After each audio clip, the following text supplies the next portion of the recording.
Breaking news mga kabayan, Pilipinas maglalabas na ng bagong mapa kung saan kasama na ang West Philippine Sea.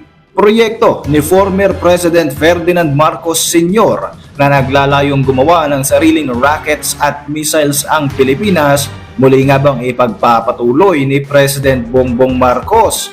Samantala, Philippine Coast Guard inaasahan na mas lalakas ang kakayahan dahil nga sa mga karagdagang units ng fast patrol vessels na inaprobahan na ng ating gobyerno. Ako po si Roy Z and welcome sa Kied Thoughts. Kung hilig mo ang mga ganitong videos, mag-like at mag-subscribe para lagi kang updated sa mga susunod na upload.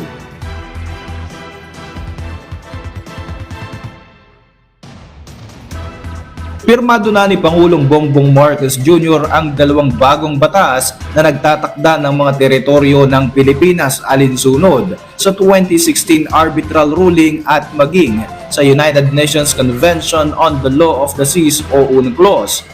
Ang Philippine Maritime Zones Act at Philippine Archipelagic Sea Lanes Act ay isinabatas ni Bongbong Marcos noong November 8, 2024 at siguradong magpapatibay sa maritime sovereignty at magbibigay ng seguridad sa mga interes ng bansa, partikular na nga ang West Philippine Sea.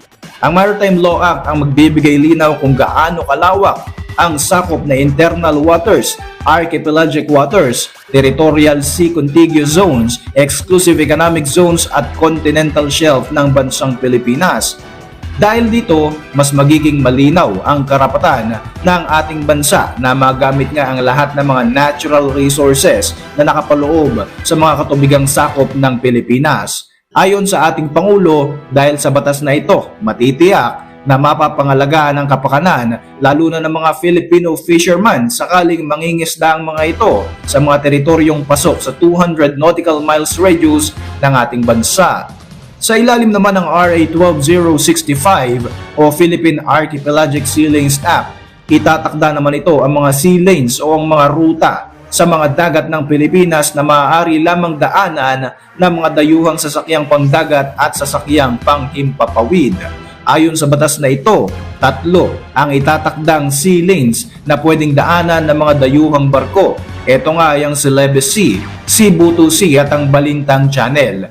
Sa pamamagitan ng batas na ito, sinabi ni PBBM na matitiyak na hindi makukompromiso ang seguridad ng Pilipinas sa tuwing daraan ang mga foreign vessels. Dahil sa mga batas na ito, mas magiging malinaw na rin ang pagpapatupad ng batas ng Pilipinas sa mga katubigang nasasakupan ng ating bansa. Kaugnay naman ito ay maglalabas naman ng bagong mapa ng Pilipinas ang National Mapping and Resource Information Authority o NAMRIA, alinsunod sa itinatakda ng mga batas na kapapasa pa lamang ng Pangulo. Gayunpaman, bago ito ilabas ay dadaan muna ito sa masusing konsultasyon sa iba't ibang mga ahensya na apektado ng dalawang bagong batas ng ating bansa. Dahil na nga rin sa mga bagong batas na ito, asahan na sa mga susunod na araw ay ilalabas na ang opisyal na itsura ng mapa ng Pilipinas. Bukod sa paglalagay ng pangalang West Philippine Sea sa ating mapa, formal nang papalitan ang bansag sa Benham Rise at opisyal na itong tatawaging Philippine Rise. Ang sinumang lalabag sa bagong batas na ito ay maaaring patawan ng parusa, subalit inaasahan na nga ng ating bansa na hindi ito kikilalanin at tatanggapin ng China. Ayon sa Chinese Foreign Ministry, ipinatawag ng China ang ambassador ng Pilipinas para ipahayag ang kanilang pagtutol at mariing pagkondena sa dalawang bagong batas ng ating bansa.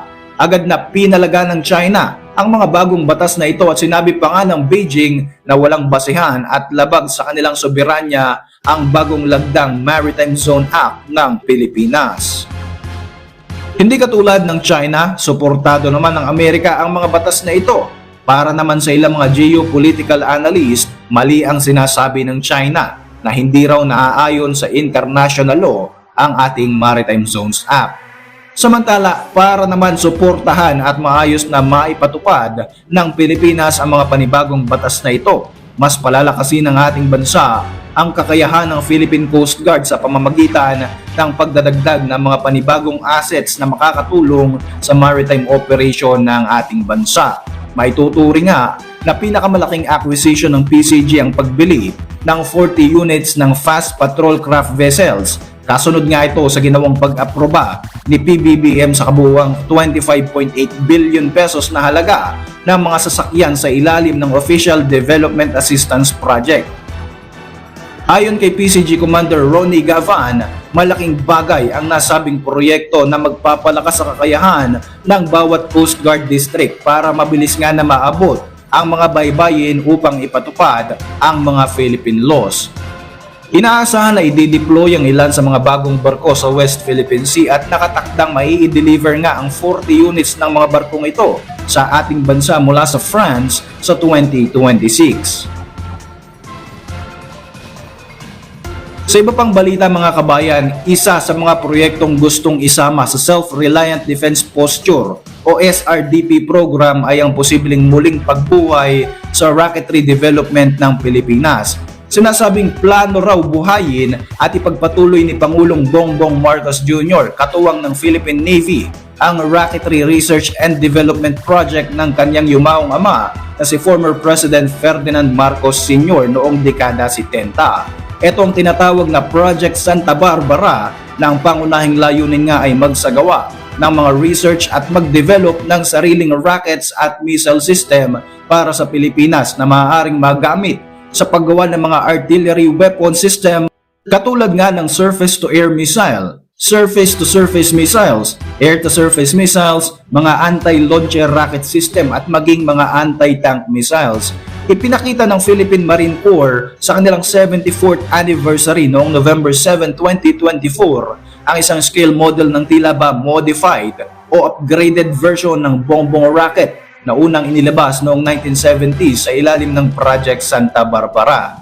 Hindi naging malinaw ang rason kung bakit nga ba hindi na ipinagpatuloy ang proyektong ito ni dating Pangulong Marcos Sr. Para sa kalaman ng karamihan, ang Project Santa Barbara ay dinevelop sa ilalim ng administrasyon ni FEM, katuwang ang Philippine Navy at grupo ng mga scientists sa kasagsagan ng Cold War. Inilunsad ito ng matandang Marcos matapos ngang alisin ng Amerika ang kanilang puwersang militar sa Indochina at ikinatatakot nga noon ni FEM na aalisin din ng US ang kanilang military forces na nakabase noon sa ating bansa. Sa ilalim ng programang ito, maraming iba't ibang uri ng mga missiles ang nai-develop at may kakayahan nga ito na mag-intercept ng mga sea, land, and air-based threats. Plano din noon ni Marcos Sr. na ibenta nga sa mga kaibigang bansa mga missile na magagawa sa ilalim ng programang ito. Matagumpay na nai-develop sa ilalim ng Project Santa Barbara ang mga Bongbong rockets, partikular na nga ang Bongbong 1 at Bongbong 2 rockets na ipinangalan kay PBBM. Ayon nga sa National Aeronautics and Space Administration o NASA, ang armas na ito ng Pilipinas ay ang kauna-unahang liquid propellant rocket at naipublish din ito sa American Yearly Almanac noong 1974. Ang weaponry system ng Bongbong rocket ay sa diumanong uri ng short-range ballistic missile na pwede rin daw ihalin tulad sa unguided artillery na Katsuya ng Soviet Union. Nagkaroon ng halos 37 dynamic test na karamihan ay naganap sa Caballo Island sa Manila Bay, habang ang iba naman ay sa Fort Magsaysay. Isang malaking tagumpay ang unang rocket test ng Pilipinas noong March 12, 1972 gamit ang Bongbong rocket at matagumpay na nai-retrieve ng Philippine Navy ang mga debris nito na nasa bahagi ng karagatan ng South China Sea. Dahil nga sa highly classified ang mga impormasyon hinggil sa Project Santa Barbara, napakabihira lamang ng mga available na mga larawan at impormasyon ng mga prototypes ng rockets ang naisa publiko. Sa kasamaang palad sa parehong taon matapos ang successful rocket testing ng Pilipinas, tuluyan ang itinigil ang proyekto sa hindi malamang kadahilanan. Noong September 1975, nag-publish ang Bangor Daily News sa Amerika na isang article tungkol sa Bongbong rocket. Mababasa nga sa article na ito na sinabi ng Philippine government na matagumpay na napalipad ng Philippine military ang naturang rocket ng 6 to 7 miles patungo sa karagatan ng South China Sea mula ito sa bahagi ng northern coast ng Luzon Island. Sa ngayon nga na muli na namang nabuhay ang usapin hinggil sa Self-Reliance Defense Posture Program sa ilalim ng administrasyon ni Pangulong Bongbong Marcos. Ano nga kaya ang magiging kaibahan nito sa naunang Rocketry Research and Development Program ng kanyang ama? Sa kasalukuyan na mas available na nga ang mga kakailangan ng teknolohiya sa pagbuo ng mga armas na katulad nito, may pag-asa na kaya tayong makabuo ng sariling mga advanced weaponry para sa ating bansa.